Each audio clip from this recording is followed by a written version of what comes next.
안녕하세요. 매일 새로운 사연을 전하는 읽어주는 사연 라디오입니다. 구독과 좋아요, 많은 공유 부탁드립니다.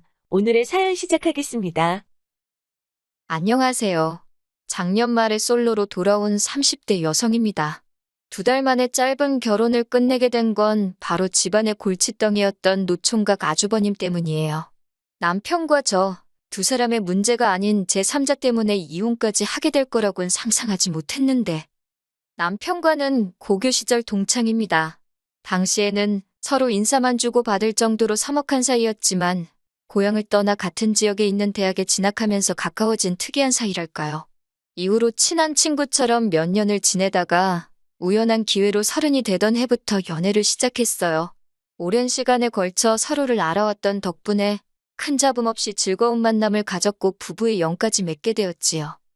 다만 같은 고향 출신이라고는 해도 이렇게 표현해도 될지 조심스럽습니다만 가족관계나 경제적인 부분에 있어서 약간의 차이는 있었어요. 남편 쪽 이야기부터 해보자면 어머님 아버님은 작은 식당을 운영하셨는데 점점 젊은 사람들도 빠져나가고 관광객도 줄어들면서 문을 닫네만에 하는 상황이었지요. 반면에 제 경우 조부모님이 운영하시던 공장을 저희 부모님이 물려받아 운영하고 계셨는데 워낙 기존 거래처가 많아서 큰 어려움 없이 지금까지 유지되고 있는 걸로 알아요. 하지만 이러한 배경적 차이는 솔직히 저에겐 문제가 안 되었어요. 진작부터 알고 있기도 했고 남편 한 사람만 두고 본다면 능력 있는 남자였으니까요. 게다가 친정부모님께서도 사람 됨됨이가 중요한 거라 하시면서 집이며 혼수며 부족한 건 당신들이 도와주시겠다 하셨지요. 다만 딱 한 가지 친정부모님이 우려하신 부분이 있었는데 그건 바로 남편의 형이었어요. 남편에게는 위로 띠동갑의 미혼인 아주버님이 있습니다. 어머님 아버님은 정상이라고 하시지만 제가 보기에는 지능에 좀 문제가 있어 보이고요. 실제로 남편이 말하기를 아주버님이 20대 때 친구들하고 술 먹고 놀다가 건물에서 떨어진 적이 있답니다. 다행히 높은 층수는 아니라서 몇 군데 부러지고 말았지만 문제는 이후로 아주버님이 감정 조절을 잘 못하신다고요. 갑자기 화내고 갑자기 웃고 솔직히 저도 몇 번 뵌 적이 있지만 어떨 때는 그 변화가 너무 잦아서 무섭기도 하대요. 심지어 한 번은 그 화를 참지 못하고 제 앞에서 어머님 손목을 비튼 적도 있었고요. 그럼에도 불구하고 아주버님 본인도 그리고 어머님 아버님 두 분 다 병원에 가서 검사받기를 거부하십니다. 특히 어머님은 말씀하시기를 어차피 당신들이 죽을 때까지 끼고 살 거라며 신경 쓰지 말래요. 저희한테 짐되는 일은 없을 거라면서 솔직히 좀 꺼림직하긴 했지만 제가 남편하고 결혼하는 거지 아주버님하고 결혼하는 것도 아니고 그리고 늦었지만 그래도 돌이켜 생각해보면 어머님 아버님 댁이 워낙 멀다 보니 자주 보고 살 수 있는 상황도 아니니까 아주버님에 관한 일에 한해서는 못 본 척, 모르는 척 눈 감고 살면 된다고 스스로 합리화를 했던 것도 같아요. 한편 저희 둘의 결혼식은 무사히 이루어졌습니다. 남편이 모은 돈 5천에 제가 모은 돈 7천이 있었는데 친정아버지가 서울에 작은 아파트를 사주시면서 하시는 말씀이 제 돈은 비상금이다 생각하고 가지고 있으라고요. 그래서 그 돈은 은행에 맡겨두고 남편에게는 비밀로 했네요. 한편 집 문제가 해결되었으니 남은 건 결혼식과 혼수였는데 결혼식은 양가에서 반반씩 부담해 주셨습니다. 그렇다 보니 남편이 해결해야 할 일은 혼수밖에 없었어요. 그런데 이 무렵 어머님이 연락을 해오셔서는 뜬금없이 당신 주변 분들이 아들 장가 보내면서 이걸 받았네, 저걸 받았네 그런 이야기를 하시더군요. 솔직히 저도 나이가 30이 넘었는데 왜 그런 말씀을 하시는지 당연히 눈치를 챘지요. 그래서 뭐가 필요하시냐 하니까 명품백을 말씀하십니다. 솔직히 황당하더라고요. 제가 집을 해오는 마당인데 표현은 못하시더라도 속으로 고마워하실 줄 알았거든요. 그런데 그 와중에도 저한테 뭐 하나 받고 싶어 하시다니 이걸 귀엽게 받으려야 어째야 하나 싶대요. 어머님은 저에게 남편에겐 말하지 말라고 신신당부를 하셨지만 제가 왜 이런 골칫거리를 혼자 끌어안고 가야 하나 싶어서 남편에게 다 털어놓았습니다. 그랬더니 남편이 정말 미안하다며 어머님이 시골분이라 생각하시는 게 고리타분하다나요? 어이가 없어서 저희 부모님은 뭐 도시분들이라서 보이는 게 없어서 사위가 아무것도 안 해오는데 턱하니 집 사주고 그러시겠어요? 하지만 그런 얘기 해봤자 서로 마음이나 상하지 싶어서 그렇게까지 따지진 않고 그래서 어쩌자는 거냐 물었습니다. 그랬더니 남편이 어머님 가방은 자기가 모은 돈으로 사드리겠대요. 어머님한테는 제가 사드린 걸로 하고요. 솔직히 이런 남편의 방법이 마음에 쏙 드는 건 아니었어요. 5천을 모아온 것도 많은 건 아닌데 거기서 다시 한 500만 원은 빠진다는 소리였으니까. 하지만 자기 딴에는 고민 끝에 내놓은 해결책이었을 테고 아무래도 사람이 돈 문제에 예민하잖아요. 행여 남편 자존심이라도 상할까 싶어서 더는 타박하지 않고 그냥 그렇게 하라고 했습니다. 뭐 또 생각해보면 아들이 엄마 선물해주는 건데 해주는 사람이 기분이 나쁘겠어요? 받는 사람이 나쁘겠어요? 안 그런가요? 하지만 어머님의 억지는 여기서 끝이 아니었습니다. 저희의 경우 신혼여행에서 돌아와 가정가구가 다 들어오기까지 한 달이 좀 안 걸렸어요. 게다가 소파가 제일 늦게 들어오다 보니 거실이 너무 썰렁해서 집들이를 하기도 여의치가 않았지요. 그런데 그새를 못 기다리시고 어머님이 저에게 연락을 하셔서는 저를 막 야단치시대요. 그런 거 하나 야물딱지게 제때제때 못하냐면서요. 솔직히 제 입장에선 억울한 게 남편이 여기저기 분산시켜 놓은 돈을 끌고 오고 어쩌고 하느라 혼수 사는데 시간이 많이 지체되었거든요. 제가 늦장을 부리고 그런 게 아니라요.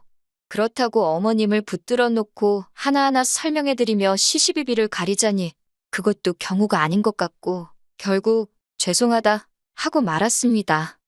그렇게 우여곡절 끝에 입주하고 정확히 5주 만에 집들이를 했어요. 어쩐 일로 아주버님 없이 어머님 아버님 두 분만 오셨더라고요. 집에 도착한 어머님이 여기저기를 둘러보시더니 방이 3개나 된다면서 연신 넓고 좋다 소리를 하는데 그게 왜 제 귀에는 그렇게 무섭게 들리던지요. 식사를 마치고 과일을 깎아 거실로 나갔습니다. 어머님이 저에게 할 말이 있다며 잠깐 방으로 가자고 하셔서 바로 다시 방으로 따라 들어갔네요. 어머님이 제 손을 꼭 쥐시고는 그래도 이렇게 당신 아들과 제가 사는 거 보니 너무 기분도 좋고 행복하다셨어요. 하지만 그게 본론이 아니었고 뒤이어 나온 이야기가 충격 그 자체였습니다. 어머님 말씀이 당분간 그러니까 한 2달 정도만 어머님 아버님이 여기 올라와 지내시면 안 되겠냐고 그래요. 그게 무슨 말씀이시냐 하니까 저희 결혼해서 사는 거 보니까 너무 좋아 보여서 하루빨리 아주버님도 짝을 만들어줘야 할 것 같답니다. 그런데 아주버님 나이에 부모랑 같이 산다고 하면 어떤 여자가 좋다고 시집을 오겠냐면서 당분간 당신들은 저희 집에 있고 고향에 있는 집이 아주버님 혼자 사는 집인 척 하겠다는 거지요. 저는 갑작스러운 어머님의 말씀에 정신이 하나도 없었지만 그래도 싫다 소리는 똑바로 해야지 싶어서 죄송하지만 싫다고 딱 잘라 말씀드렸습니다. 저희 지금 신혼인데 어머님 아버님하고 지내는 건 너무 불편할 것 같다고 그러니 이런 말씀으로 저한테 부담 주지 마시라고요. 그리고 아주버님은 혼자 지내는 게 어려운 분이지 않냐고 하니까 어머님이 그런 건 걱정할 것도 없다고 동네 사람들이 다 아니까 여기저기서 들여다 봐줄 거라고 그리고 정 안 되면 저희 부모님도 있지 않냐면서 듣다가 그만 황당하고 어이가 없어서 저희 부모님이 거기에 왜 끼냐고 그런 말씀 장난으로라도 하지 말라고 아주 정색을 했어요. 그러자 어머님 얼굴색이 점점 울그락불그락 변해가는 게 보이더군요. 하지만 초장부터 확실히 제 의견을 말해야지 어물쩍거리다간 제 팔자 꼬이겠다는 생각에 강하게 나갔네요. 그리고 무엇보다도 아주버님한테 여자가 있긴 하냐고 물었습니다.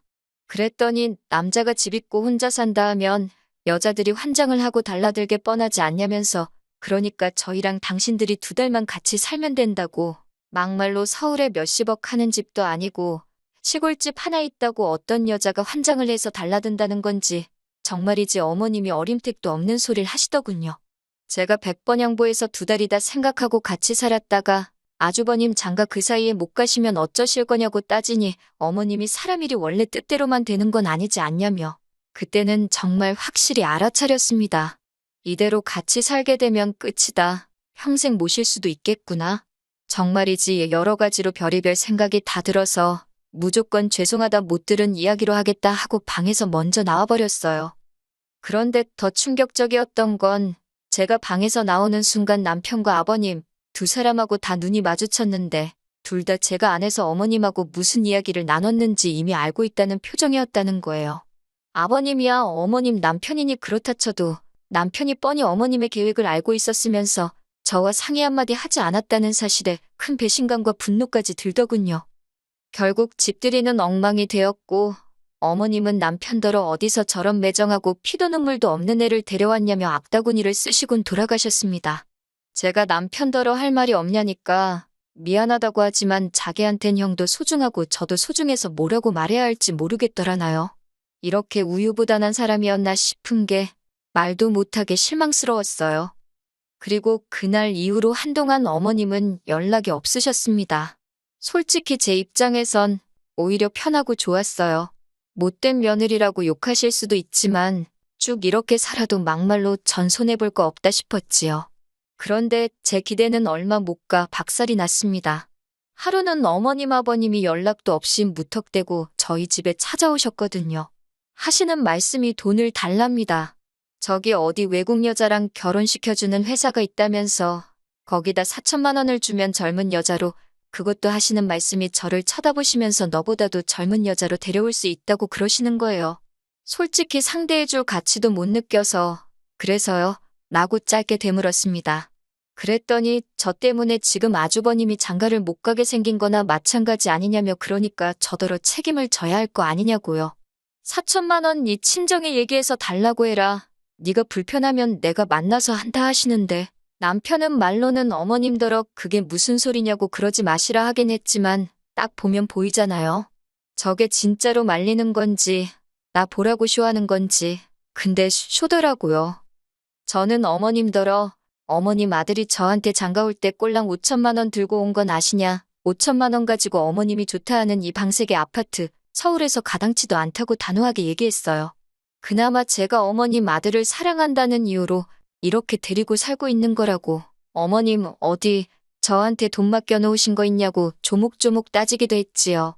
그러자 어머님도 더는 하실 말씀이 없으셨는지 저더러 다짜고짜 싸가지가 없답니다. 너네만 잘 살면 그만이냐고. 불쌍한 네 아주버님은 평생 저렇게 살다 죽으라는 거냐고 저한테 악다구니를 쓰셨고요. 하지만 왜 저한테 그러시는 건지 이해도 안 되고, 그래서 아주버님이 결혼을 하시든 혼자 사시든 저는 모르겠다고 왜 저한테 그러시냐고 되물었지요.